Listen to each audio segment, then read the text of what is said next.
সড়ক দুর্ঘটনায় প্রাণ গেল আফজাল হোসেনের।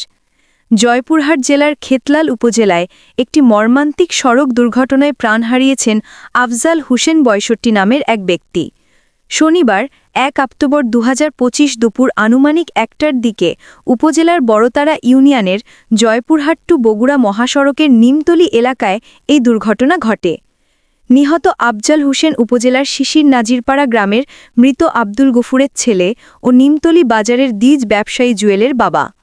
স্থানীয় সূত্রে জানা যায়, আফজাল হোসেন মহাসড়কের উত্তর পাশে নিজের জমি থেকে গরুর জন্য ঘাস কেটে বাড়ি ফিরছিলেন। এই সময় রাস্তা পার হওয়ার মুহূর্তে রাস্তার কাজে ব্যবহৃত রিলায়েবল বিল্ডার্স লিমিটেডের একটি মিনি ট্রাক লাইসেন্স নং শ ১১০৯৬৩ তাকে ধাক্কা দেয়। গুরুতর আহত অবস্থায় স্থানীয়রা দ্রুত তাকে উদ্ধার করে জয়পুরহাট সদর হাসপাতালে ভর্তি করেন।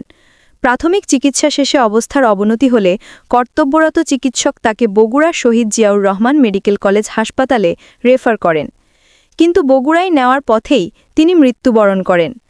পরে নিহতের মরদেহ গ্রামের বাড়িতে নিয়ে আসা হয়। এ সময় পুলিশ মরদেহ ময়নাতদন্তের জন্য নিতে চাইলে নিহতের স্বজন ও গ্রামবাসীরা তা বাধা দেন।